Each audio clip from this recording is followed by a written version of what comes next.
this series out while GAIMIN trying to hold on to their TI hopes and try and force a game number 3. We're finally going to see some primal beast action, but the panel kind of talked about a lot of bad matchups from my boy.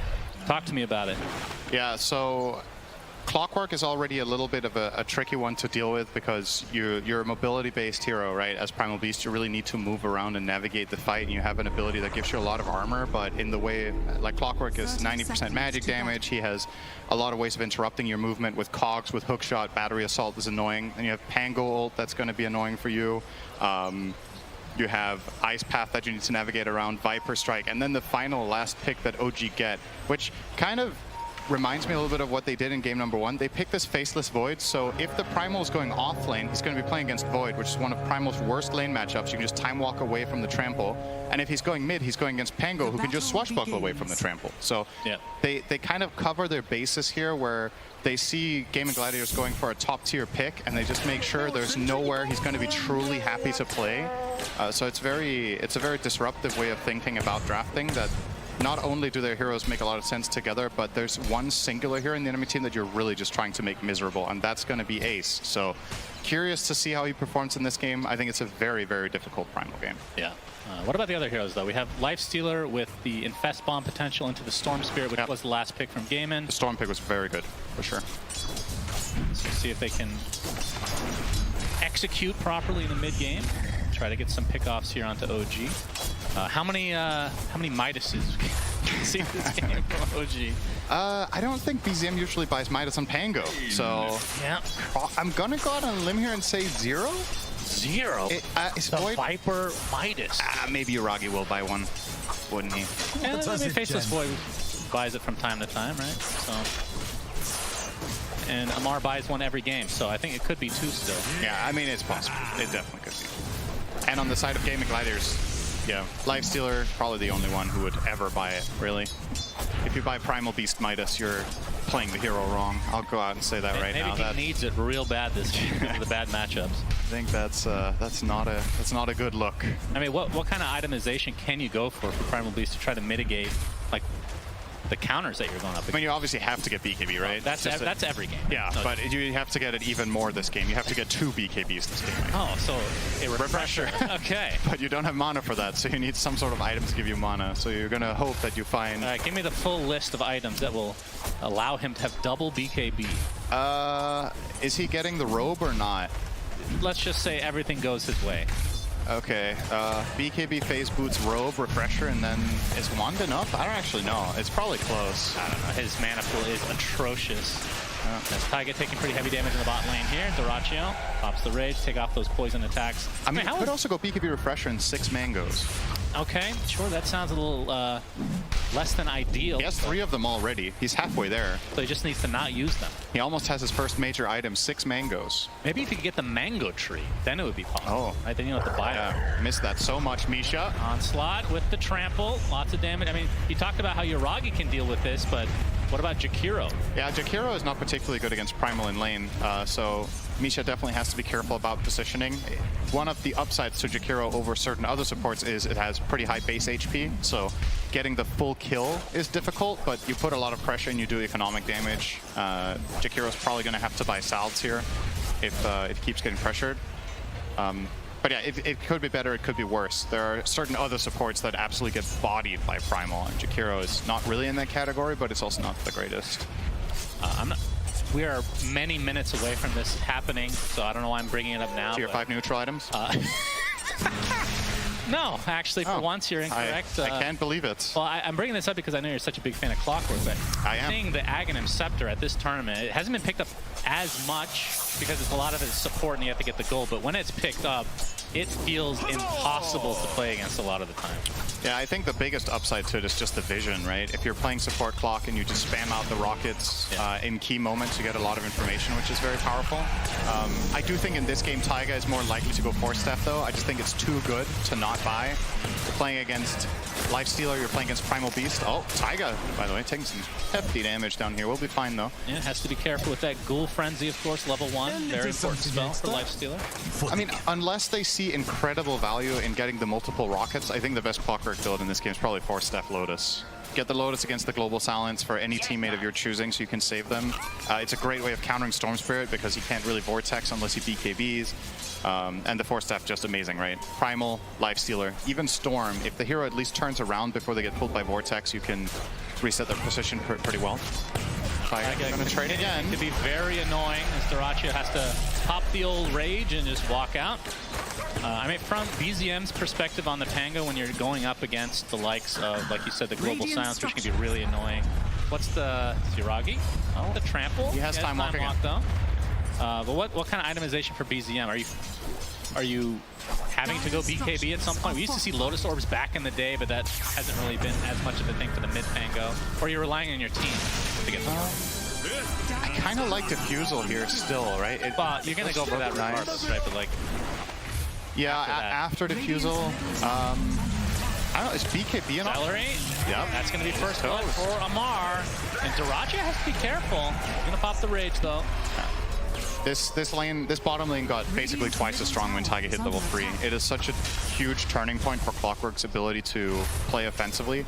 Like, heroes that can usually somewhat trade with you just get absolutely destroyed all of a sudden because you more than double the damage of Battery Assault. Goes from 20 to 45 from that level 1 to 2. One of the biggest spell upgrades in the entire game, in my opinion. All right, good setup. Mid with the Frostbite, a lot of damage to BZM, but he gets off the swash. Oh, the miss from Boom. Oh, he still got low ground, but he still finds the kill in the end.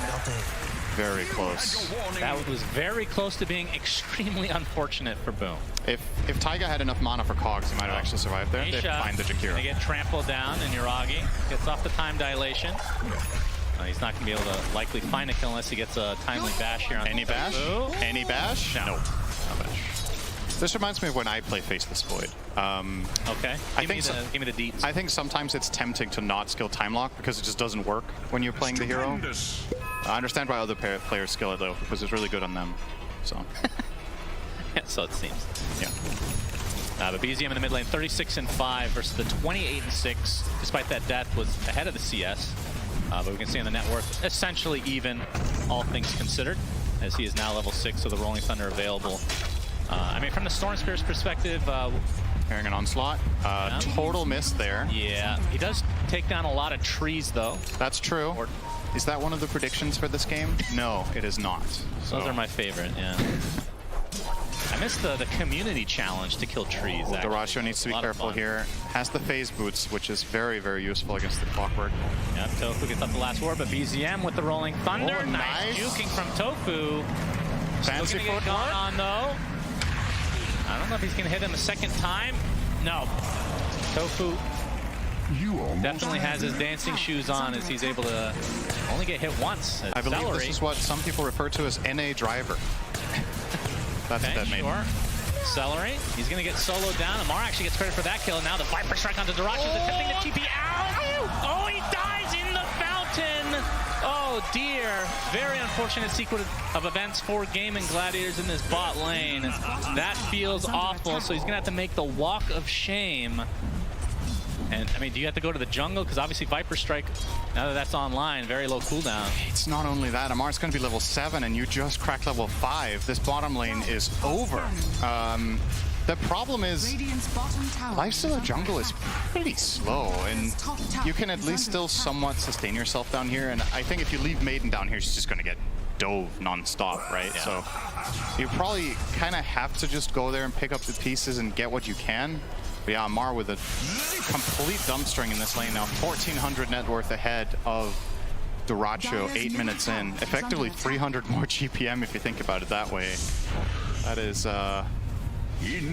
that's scary if you're GAIMIN GLADIATORS. This bottom lane, definitely they could not afford it to go this poorly from the get-go. I can see that it started as a smoke and now an Invis rune topped for Boom, who's now in the OG triangle, but Taiga. Getting the Viper here would be a really, really good play to try to bring back Dyrachyo. I think this is the right idea with this Invis rune, and it looks like Amar has no idea. There's the initiation. He has to stand his ground with the Nether Toxin and the right clicks. It's actually trade him he's away, just though. Rot away inside, so it's a 1-for-1, and now Celery with the rotation of BZM will be taken out. So it looked like it was going to be a clean pickoff for GAIMIN Gladiators not to be, and it might be even more as Boom has to expend a lot of mana, but Taiga not quite level 6 yet. Maybe not, actually. He's catching up. Shield crash, and he's going to get locked down into Oblivion, so another kill for OG. And that is another big part of why Amar is so strong on this hero, is that even when the enemy team is going for his Viper to try to solve the lane after it's been lost, if his teammates are fast at rotating, Viper is a pretty hard kill. You can see Amar going for the traditional item build of Chronosphere, and Amar is on the other side as well. That's a goner. And uses the Viper Strike just to ensure another kill on a core hero for GAIMIN. What do you think about Amar's item build? I don't think I've ever seen this. What do we got here today? Dragon Lance? Wraithband, Null Talisman. Oh, I didn't. And 2 branches, no stick. Okay. He's getting the mana regen from the Null, and then he's not buying stick. This is one of those do not try it at home moments. Don't do this at home. I'm sure people will. You or do it at home. Maybe it's easy to pull off and look good on. Yeah, that is odd, but Amar always has his reasons for. I mean, maybe I'm wrong. Maybe he has bought this multiple times before, and I just haven't noticed. But it just stood out to me. This is an item combination you very rarely see. Wraith plus Null. Uh-oh. Good steal there from Boom, though. He got some of it. Indeed. Ice path. Oh no! Will take down eventually, though, to Misha. And now Celery looks to be next, potentially. Not even needing the rolling thunder. God. Man, GAIMIN they're getting punished every single angle of the map right now. That is a kill I would have never expected there. The fact that OG finds that with that combination of Jakiro and Pango was really, really good. And it was on the edge, too. I think he died from the last tick of Dual Breath. It was the very last second, so also close call. Yuragi. The global silence, the Infest out, and they do claim themselves the Faceless Void. And it's hard not to look at the scoreline because it's a 3K lead for OG, but Taiga, he's going to be the next to fall, it looks like. Okay. So GAIMIN able to get some important kills here to try to get back in this game. Well, they've also taken half the mid tower, so not too bad. Great rotation there, good first global. Usually what Faceless Void does so well against Primal, which is also what happened in lane, right, is that you go on him and he just time walks away. But when you do have that global silence and you time it well, you start off the onslaught where Void is like, oh, they're going on me, and then you global him and he can't solve it. Obviously Void will be itemizing against this eventually, but not yet. And also first. I blocked him. Fight him. He's dead on CM. He's dead on CM. Yeah, kill.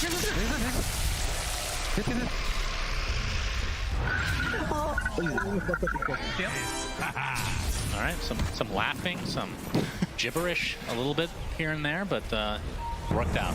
I like Amar's advanced call of kill. Kill. Good strategy there. I do believe that is a winning strategy most of the time. Yeah, Tofu, he's dead. Kill. That's definitely a throwback to Eternal Envy days, right? Just repeat the same word. He would still be saying kill now. It's just like an endless loop. Recursive loop if you're a programmer. Why has anyone ever made an Eternal Envy remix? It's like I'm sure it have that as like it'd be a pretty, I was going to say a pretty good beat, but maybe not. But it would be a beat.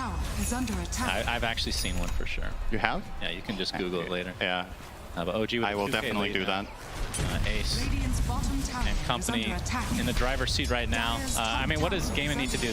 The Infest Bomb was great, but obviously the global silence was needed for that kill. Yeah. Very long cooldown.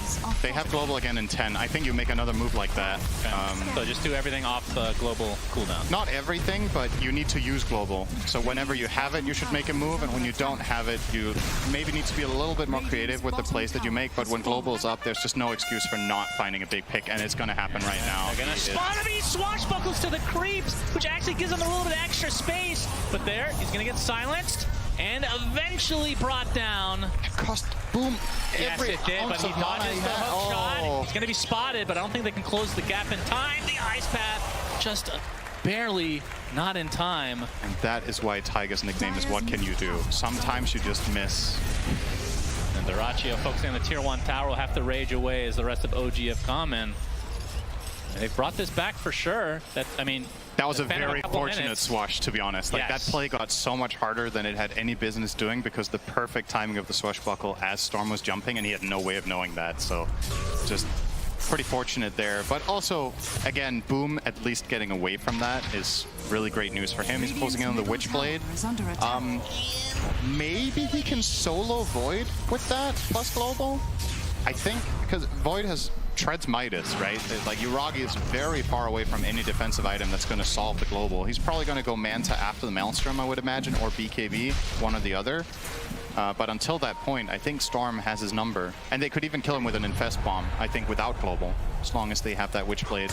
Should be enough. Taiga is going to find Celery. Indeed, inside the cogs. Ace is here to watch for the time being, but Dyrachyo pops the Rage, and now the focus is on Taiga. Gets off the hook shot. Look at that range from Amar. They end up getting the support kill in the end as BZM gets off. Oh, doesn't want to go for the Rolling Thunder quite, but the Electric Vortex comes in. But you have to be careful with that Storm Spirit. The Infest into Ace with the trample. Not enough to finish off Taiga in the end as the Uproar procs. The cogs being used as a wall to be able to maneuver with this Rolling Thunder. That is going to be the death of Ace, and not a Chronosphere on his teammates, but the more important is on the Lifestealer, and Dyrachyo will fall as a result. Not the prettiest of plays, but OG still get it done. I don't really know if OG could have done much more there. What I'm wondering is if there was a way for Ace to set that up better on the Primal. If they could have been quicker about it and gone on top of the Pango and then get the Pulverize off, but as we talked about pre-game, it is a hard Primal game. You really need to hedge your bets about how you go. We're going to see the replay here. So this is obviously one of the best matchups for Clockwork against a support. Crystal Maiden, super slow, can't really break your cogs very easily once she's in there. You kill her off. Now the Viper Strike going to go into Dyrachyo, forcing the Infest here. And this is where, so when this Storm Jump comes in, if Ace uses his spell combo onto the Pango, I think they actually could potentially kill him there. I hear the onslaught, okay, and that is a lot of damage. Taiga is dead. That'll do. Closing in on BKB now, Ace. We'll give him some more freedom, but it's not a guaranteed connection. You still, when you're pulverizing, you get countered by the Chrono, and you can get countered by hookshot. So it's not one of those Primal games where it's just like, all right, BKB unlocked, I'm going to start crushing fools left and right. It's not that straightforward. Is that a voice line? I'm crushing fools? Is it? I don't think he speaks any actual words, just roars. Yeah, maybe one of them means that, though. That's true. We don't have a translator on hand quite yet. I do believe like he speaks Slacks the same might language as be a Slacks. Man, we are on the same page. We are on the same absolutely. page. We finish each other's Horses. As Yuragi. No, we don't. Yeah, just move on. That was a good joke, Ace. Yeah. Inside the cogs, which gets broken right away by Taiga. He is dead again. Yep. So they're able to find him pretty consistently, which, like you said, is a pretty important hero to take out before any of these engagements, because it does disrupt a lot of what Ace wants to do. Oh, that's a long Big jump. Zip in, BZM. Going to be found, but the swashbuckle out. Ice Path does connect onto Boom, but I'm not sure who wants to fight here. Both sides kind of happy to walk away, it looks like. I think OG are a little bit timid. They don't have their Clockwork, and Global Sounds is up, so that is a pretty difficult fight to take. And they also have the read that there's obviously Gaming Gladiator's vision there, because Pango got jumped in Fog. So I really like the call to not force that as Dire. I think the risk-reward was just not good enough for you. So they're going to chill. Wait for Chrono as well. Worth keeping in mind. They didn't have that for that either, so probably even less eager to get anything done. But now that it is online and he has Maelstrom, perhaps OG are considering a move. Radiant are scanning. Hearing out the Infest Bomb ready to come, but the action's going to start onto Celery, who's just dead right off the bat. The Global Silence comes, though. Rolling Thunder already activated as Dyrachyo able to claim himself the first kill. They're going to find another on top as Amar falls. The buyback was used on the Celery. As you can see, the BKB already activated from Ace. And Taiga at the root keeps him in place, and Celery's buyback ends up being worth it. So double kill for Boom as GAIMIN taking a big fight for themselves, although BZM able to claim Tofu. Well, pretty good from GAIMIN. They're really getting value out of this Infest Bomb right now on that Storm. Getting that Viper kill, just negating Amar in that fight. He will have BKB probably in the next big fight, though, so then I think this play will not be successful next time around, unless Lifestealer gets a Desolator so they have enough in the tank to just bring him down right away when they jump in. But yeah, good stuff for Gaming Gladiators. I think in a pretty good position here to proceed in the game, and obviously the BKB on Primal Beast, huge reveal there. Ace was able to create a ton of space in the fight, never got chronoed because Yuragi wasn't really there in the beginning and Clockwork was on the other side of the fight, so got completely free movement. Players here. Yep, and for the rest of the item progressions, we can see that Dyrachyo Dire's is top tower essentially is under halfway attack. to his Desolator, which is going to be a huge power spike. What do you think of Ace working on, we've been seeing a decent amount of this, the Aghanim Scepter from Primal Beast. I mean, the first thing I think of is breaking, but it feels like it's been picked up consistently even without that in mind. Yeah, Just a lot of damage. I have to say, I don't have the best read on the, like, when and why this exactly is good in a specific game, but I will say one of the major upsides to buying is that it gives you the mana for Refresher, right? So when you do take this path, instead of like certain other heroes, in order to get Refreshable by Scotty, you're definitely not doing that. So it's kind of between the Axe and Shiva, and I think in this game maybe he feels like the armor from Shiva is actually not going to do that much because the enemy team has so much magic damage that maybe he's better off getting some more utility this way and then transitioning to Refresher. I think that's probably the line of reasoning. But I'm not certain when I would say the Scepter is better than Shiva, because I think Shiva is really good on this hero in general too, so... But anyway, are those the 3 mangoes he started the game with? That would be hilarious. It might be. I mean, maybe he's just kept... I mean, they give region, right? Yeah, of course, just a little bit. I'm sure it's really helped out a lot as Smoke... Does break here. Yuragi doesn't don't know what direction. It is daytime. Oh, guess this is on the wrong. wrong side. Tofu, you have the zip coming in from Boom. Electric Vortex is there. And he's going to easily be taken out, so a big pickoff for GG. Close to a time walk, but not quite. But that was global expended in half of Storm's mana pool, so maybe OG will look for something here. Yep, they're going to start out onto Ace. Already at half HP, pops that BKB. Viper Strike as well, attempting to TP out. Not enough. Will be fine. But Celery, not so much. Again, the sacrifice, I think GAIMIN is A-okay with that.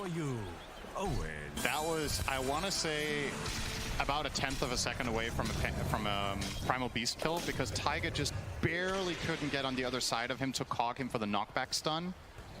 So he did just get the BKB off on Primal there. With a level 2 hookshot, that's a kill 100%. Maybe if Taiga hits the angle a little bit better, he kind of got blocked by the creep on the left, so he couldn't find the angle there. And those things matter a lot. Like, that would have been a huge kill. It's the richest hero on the side of Gaming Gladiators that OG just narrowly miss. They do get the CM, as you mentioned, though, and that was a dieback from Celery, so he's on the sidelines for a very long time. That aura is going to be very missed right now. Yeah, level 1 aura. Ace cares about that. He has his mangoes. That's... Wait, where are his mangoes? Oh. Did he eat them all? I guess. He's really hungry all of a sudden. Do you ever, like, shotgun mangoes? Just, like, 3 back-to-back? No. I'm surprised that's in the diet of a Primal Beast, if I'm being honest. The Tier 1 tower is done. 3k lead now for OG. When it comes to the old Roche, Cinderin, who would you say has the advantage? Probably... Neither of them are like super Roche killers. What about like the team fight in the Roche as well? Yeah, when Dyrachyo gets a Deso, it definitely gets easier for the Radiant to do it overall, but I don't know, I feel like probably OG, if you put me on the spot, like you have Battery Assault, you have the Disarm from Pango, it all adds up, Poison Attack, lots of damage over time. The fight itself, I think it's completely down to Global Silence. Gaming Gladiators lineup can absolutely fight in any area of the map if they have vision and they get the initiation. If they don't, or Global is on cooldown, I think things get a lot trickier. So Taiga opting to go Shard, I think pretty rare, I would say, that Clockwork buys this first item. That's true. But really valuing that vision that you get out of that jetpack.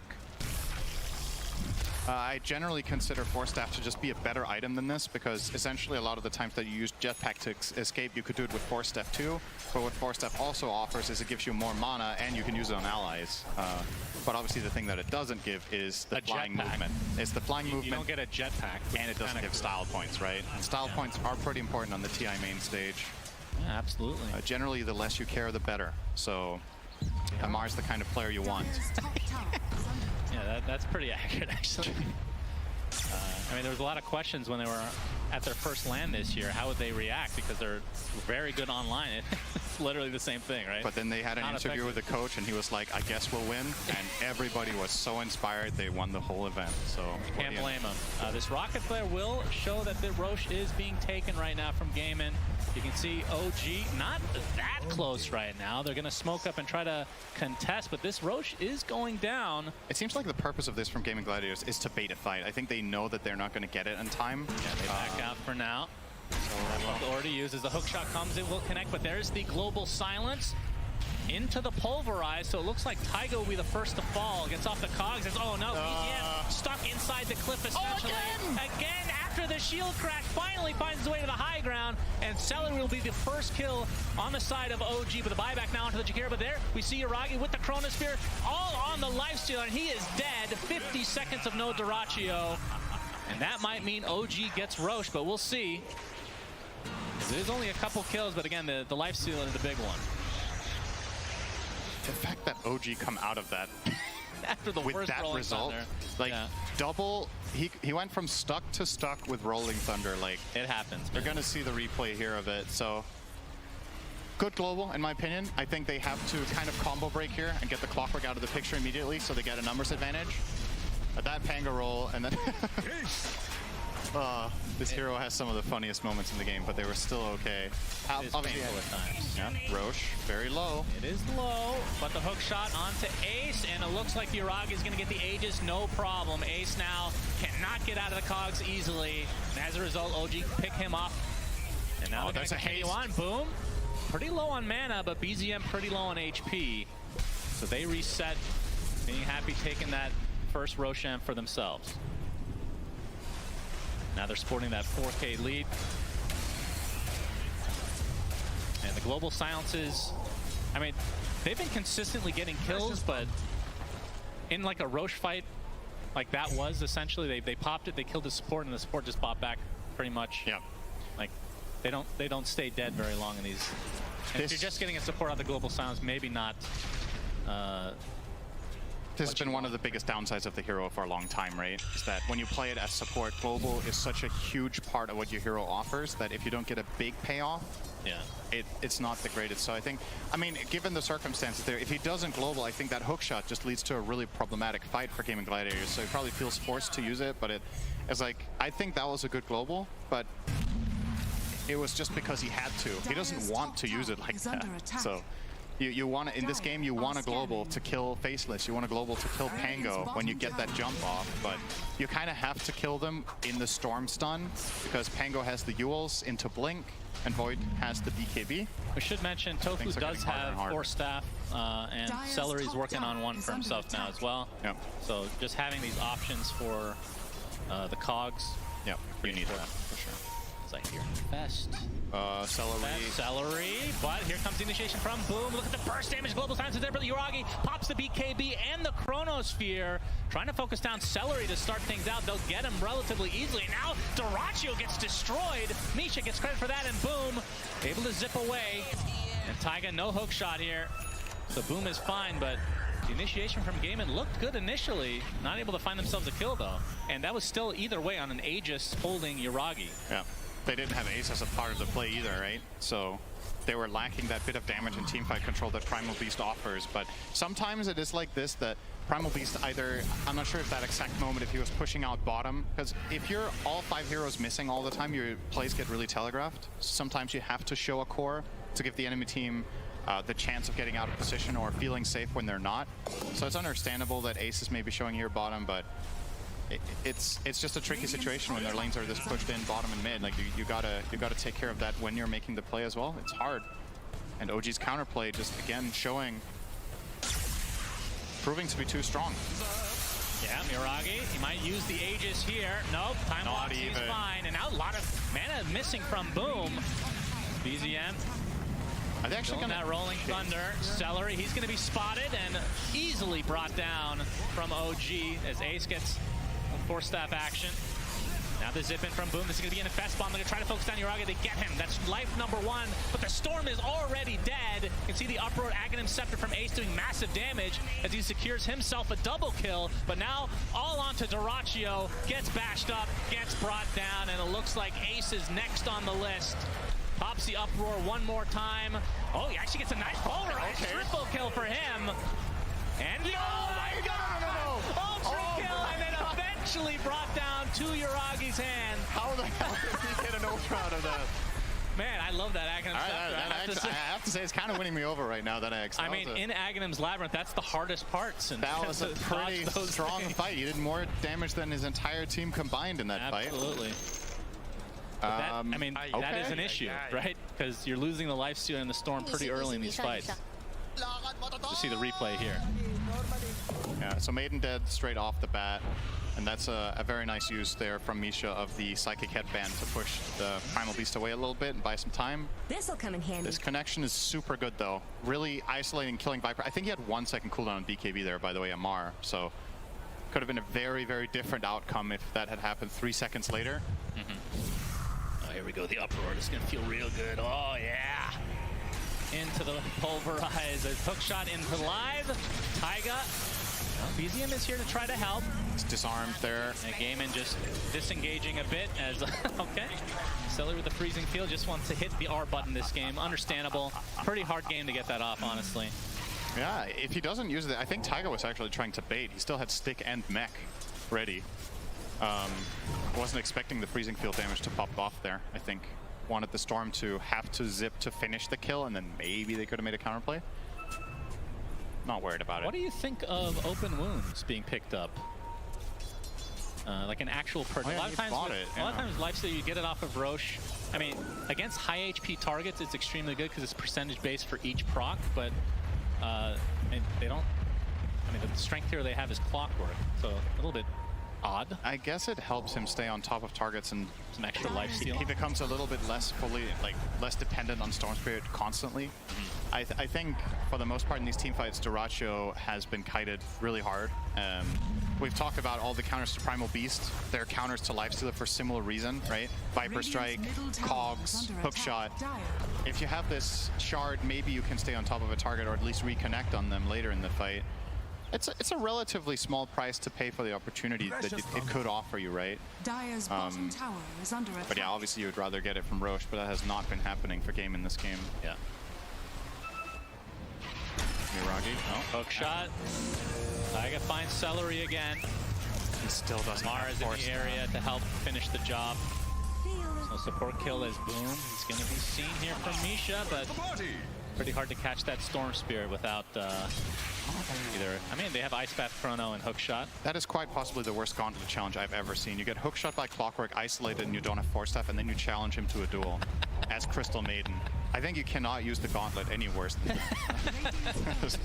Very good from Celery. He knew that he was doomed. And I mean, Celery, he's a memer, so. You're 31 minutes in and you don't have Force Staff on Maiden. He's having such a hard game. He had the dieback earlier we talked about. He's just been dying every fight. 11 deaths here.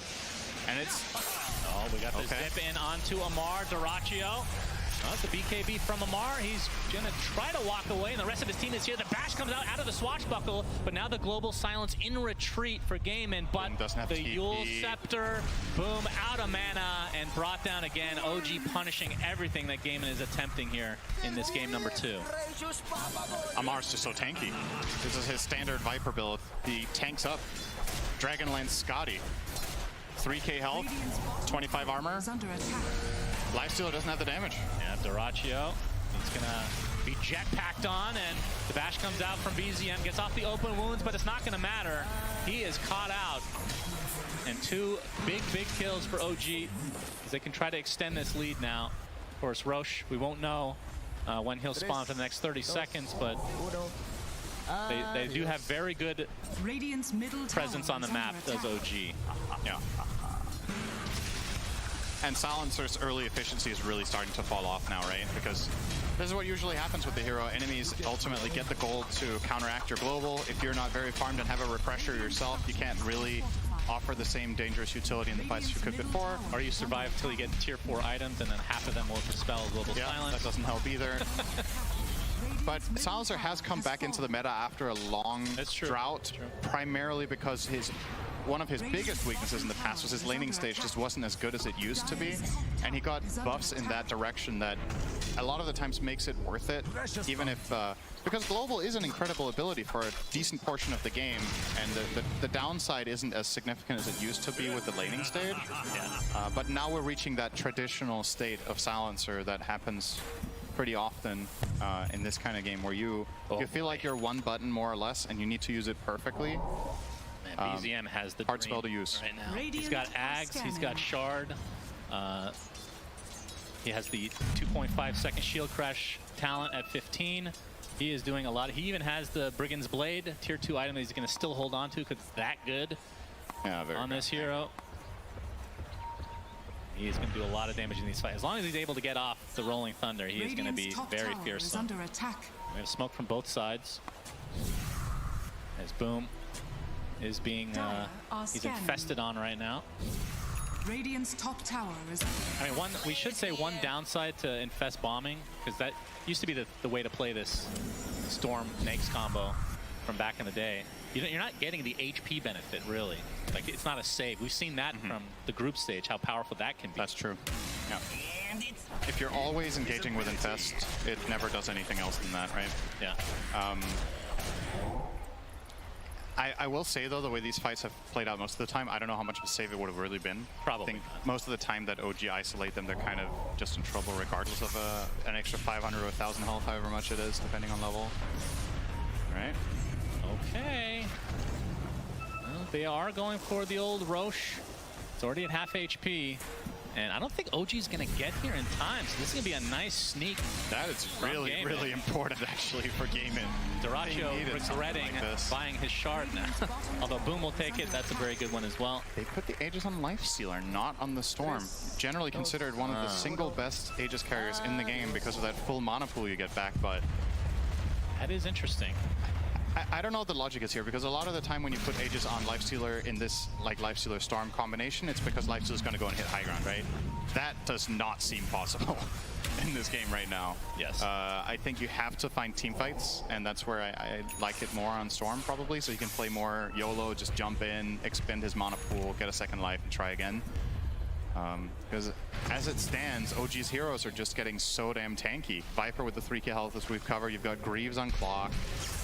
Tango's got yuragi, he gets initiated on. Okay. And he gets blown up from 100 to 0 instantly. Like I said, they don't have the damage, Shannon. It's well, case in point right there. If they're able to use, yeah, the shard does a lot of damage from Boom, of course, but I mean, like I said, the open wounds, it does percentage-based damage. Doesn't matter how tanky you are. Of course, they do have ways to dispel it, but if you're going to be stun locked, then it eats through you very quickly. I think Yuragi was really surprised to die there. His 3k health and a Titan Sliver just died in the Vortex. Crazy. Obviously, Boom with the level 20 talent has that longer Vortex, so helps out. Is eyeing up a BKB now, has the Axe. Yeah, don't count GAIMIN Gladiators out, even though it looks hard, because that Roche could have potentially changed everything. I think a little bit of a blunder there from OG. It's easy to say from our perspective that that is one they need to defend, but just didn't have the read at the right time that it was happening. And now GAIMIN Gladiators Dire's structures are fortified. foot on the pedal, just straight down to bottom tier 2. I don't think OG are interested whatsoever in trying to defend this one. I will say, even though, I mean, we're seeing them actually hit buildings with his Aegis, right? So that, like you said, having that on Lifestealer does help. And that's something that they did not take advantage of last time, is when they got the Roche, they were not able to do anything with it, as the Macropire used to slow down Ace, but he's going to be fine. He was eyeing up the Shivas, but he changed it now to Refresher. He gets hook shot, and the Cogs back in, but the zip in. Oh, the instant bash onto Boom. He has to use these Yules just to keep himself alive. We'll have to zip away now, as even the Infest is used to actually disengage. Looks like Tofu's going to be the sacrifice, but that was an instant bash from the Swatch after the zip in from the Storm Spirit. It's a little bit unfortunate for GAIMIN, but they don't lose too much. I believe the math on getting a bash when you... Oh, hang on. They're going to go back in, and you can see they're going to blow up Amar right off the bat. And the buyback from the Silencer just to get the global silence off. And now the Pulverize coming through as well. Double kill for Dyrachyo, as yuragi wants to try to fight, at least trying to get the Crystal Maiden. He'll do so. He'll time walk back out. Not a whole lot of mana to speak of now onto the Lifestealer, but he's got that Ghoul Frenzy, Synderin, which is all he really needs. He gets hookshot though, so Taiga gives himself enough space to walk away. This Diffusal Blade is being very annoying on the side of OG against GAIMIN, but GAIMIN coming out on top of another fight here. There is still Chrono. That was never expended in that fight. Global Silence on cooldown here from Tofu can't protect against Void going for that if he wants to. But yeah, pretty good again from GAIMIN Gladiators. Sure, you use your silencer buyback, but I don't think that was too terrible. Aegis, however, only 1 minute left, so I think they would love to find one more fight as long as this is online. Global up in 30 would align very nicely with the play, and you are seeing them all go back to base to get resources, and I would imagine a smoke could be on the menu next. If they have any left, they don't, I think. None of them are on their supports, so maybe that's just not a possible play. Ace is showing himself. Yeah, he was looking for something. He's going to get gone on again, though, and he's going to be bursted again. He does have buyback if he wants to expend it, but it looks like OG will likely just attempt to get back to base. So GAIMIN, again, with the Aegis, has made such a big difference in these fights that they feel very confident to go in. That kind of felt like a bait from yuragi, but again, it's just he doesn't survive. They don't force staff him, they don't get the hook shot in time. I think that time the swashbuckle did also bash, so I don't even think he was unlucky on the Pango. It's the wrong read on how tanky he is, really, and I don't really blame him that much. I'm also a little bit surprised with how easily they kill him, but considering they already did it bottom, by now he should know what the game state is, right? So this time around, I think less excusable than the first one. GAIMIN, I mean, this game looked like it was getting really grim for them. I think, yeah, the win probability was 84% for the Dire, and now we're pretty much back to a 50-50. So anything, anyone's game again. Indeed. That's hook shot. Dyrachyo no more with the Aegis. He's going to get pushed back, but he gets the infest off in a creep, healing up a little bit, trying to get his HP back via right-clicking, but it's not going to happen. But the reinforcements have arrived as Boom able to get one, but Taiga buys back into the game. Ace pops to BKB, now focusing on Amar with that trample, doing quite a bit of damage. Now we'll have to just TP out, but he gets back. Whoa! Oh, okay. It was on cooldown, I think, from Shield Crash. The bash was on cooldown? Yeah, I think he got a bash from shield crashing on the left. So I think his basher was on cooldown for that one. Because, like, that was a shield crash plus a full swashbuckle. If you don't bash, I don't know, it's like 25% maybe to not get a bash when you use both of those together. I think we're going to see it perhaps in the replay here, so keep an eye on that in the end off to the left. Nice global here, by the way, was almost enough to save the lifestealer. Didn't mention the Greaves, by the way, on clock to be able to dispel that. Very nice. Exactly, but the global just made him take a little bit of time to make that play, and that was enough to not get the full cogs combo off. But we're going to see here, I think this is where he already crashed off to the left, right? It was on cooldown down there. So. Yeah, no, he's happy. Yeah. That was a close one.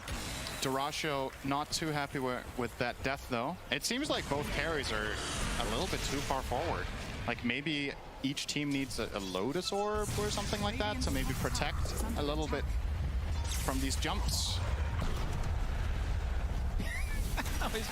He's going to get hook shot on, and the item is still down there, but he pops the uproar. No more bashes as a result, at least temporarily. Dyrachyo's come to play as well. There's a zip in from Boom. The focus again onto yuragi, and he's dead again! Third time they've done this. Taiga, he's in his jetpack, and he's TPing home. They find a lone Jakiro, though. So Misha drops to the deck, and GAIMIN seem to have turned this game around completely. They've been winning every little engagement since that Aegis was taken. Is it time, Shannon? Is this when you buy A on this convoy? Oh, man. I mean, do you think status resist would help here, or is that not enough? I mean, it obviously feels bad to have to go for it, but... He even swapped out his status resist, right? He gave away the Titan Sliver to get a ninja gear, so... I think in this, it's actually kind of ironic. I think in this moment, he might have actually survived with the Titan Sliver if he had had it. I think that would have... Out of the 3 times they killed him this way, this one, it might have worked. And that was the time he didn't have it. I don't know. I'm joking about the disc, of course, but they need to find some sort of way of protecting their Void. OG have really dropped the ball a little bit here in the last few minutes. Yeah, Boom has Sheepstick now. That's huge. So, yeah, now... I don't know, I do think you have to play tighter around the Void. And keep in mind, OG have 1 Force Staff and it's on the Viper. He has the Pipe. Boom actually initiates onto BZM, but there's the Eon Disc proccing for him. Dyrachyo trying to re-engage, but he's going to get the Infest off onto Boom. He's getting bashed into Oblivion, into the Rolling Thunder. They take out the Storm Spirit. Beautiful coordination from OG as Ace kind of left all alone right now, but he's a big, juicy boy, so might not want to touch him here, Cinderin. BZM Gets off the bash. Ace has to use Refresher, and he gets bashed mid-TP. Oh, but gets off the onslaught and into the Yules. I would assume this is going to be a kill eventually, but he gets out the Pulverize now. Is he going to get this kill on the BZM? Pops the shard, and Ace just getting kited with the time dilation on top, and eventually the big bad beast is dead. That is terrifying, though. The fact that he almost turns that into a kill is kind of ridiculous. Again, the damage recap for the... How many fights does Ace have to do more damage than his teammates combined? Man, I'm sold on the Ags, by the way. It's really good. I'm very impressed, too, I have to say. It's doing more than I was expecting. But the result of this fight means that third Roche with Aghanim Scepter on OG. Yuragi's going to take the Ags, so now he will bash via the time walk. Yep. Of course, that won't help him survive. It will be a very reliable way for him of stopping the Primal Beast from doing his thing, though. And now they're attempting to go high ground. No Storm for 15 seconds. You can see Ace does have buyback, despite being dead for 50 right now. Hook shot. And Tofu, he is donezo. No buyback on him. Yeah, 90 seconds of no silencer. That is big. Now they're focusing down onto Celery. He does have buyback himself, but Amar and company really want to go deep. The Chronosphere completely wins other than Amar, and that is going to likely be the death of him. We'll see if he gets the tips or not, but either way, technically speaking, GAIMIN does defend, and now the zip from Boom, finding the Jakiro. Double kill for him now. So they defend, and they got, no, the Aegis is still there, and it's still 4 minutes on the Aegis.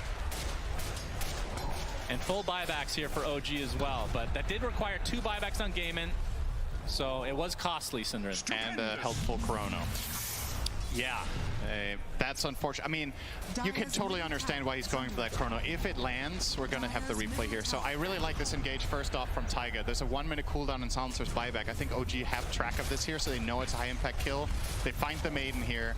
And if this Chrono connects on the Storm there, they kill them both. We're talking 0.3 seconds, so it's like easy to be like, well, what are you doing, Yuragi? Oh, we got a double buyback from OG as they've lost their mid-set of racks. And that means GAIMIN resetting. You can see Amar not too happy with being chronoed by his teammate. Understandable. Ace is infested on. You can see GAIMIN. If they can get the nice little cheeky kill on the BZM, that'll be a dieback. Okay. Zip. Okay, that's the Aghanim Scepter. Electric Vortex onto the both supports, and they're both dead just like that. And now pulverized, but the Eon Disc procs is BZM trying to find some distance. Doraccio and company trying to focus down Yuragi again. There's the onslaught. There's the first deck. Do they have more stuns? We'll see. Spawns back in. Frostbite is dispelled instantly. Celery getting it. Okay. Boom goes in with another big stun.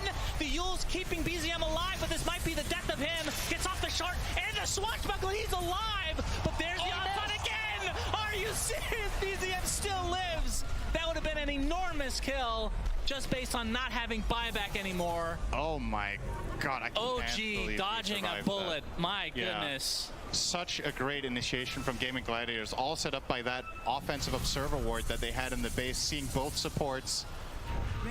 And they get a great jump with the AoE Vortex into follow-up Primal Beast Onslaught.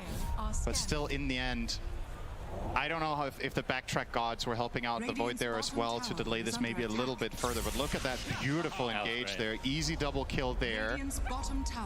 And now, keep in mind, Ace, I don't know if you mentioned this, he has the Pulverize talent. Did you mention that? The 25 talent? So the Primal Beast has 2 amazing choices to make. At 25, you either double the duration of Pulverize, or you make it Pierce BKB. BZM gonna use his shard, but they're gonna try to focus down Amar. The open wounds is ripping him a new one, but there's the Chronosphere. Oh, he gets popped outside. Boom will live. Unbelievable. And we'll see if they're able to turn this around as Yuragi. Oh my god, he time walks everything off. But BZM is taking the brunt of the damage, uses the shield crash, trying to get back to his base, but the onslaught finally finishes off the Pangolier. Doraccio barely alive as the Uproar doing a good amount of damage, but Ace will finally fall. So technically a 1-for-1 exchange. Tofu able to TP out.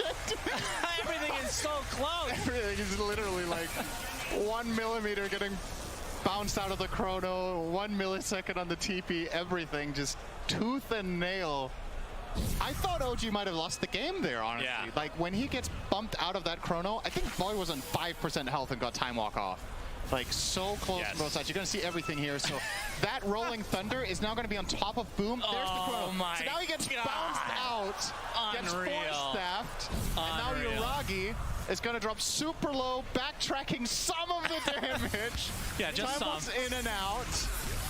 Oh, My meanwhile, Amar, he's God. dead. 115 seconds of no Viper.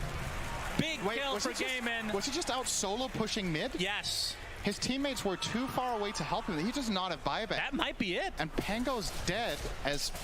I mean, I guess the reason he feels somewhat comfortable doing that is Primal Beast is dead. You're not safe if your teammates aren't there. They're playing it safe. They're not going to go for Throne despite being in a 4v5 advantage or 4v3 advantage. So we'll take the top set of racks and then can waddle their way back down to bottom to get megas.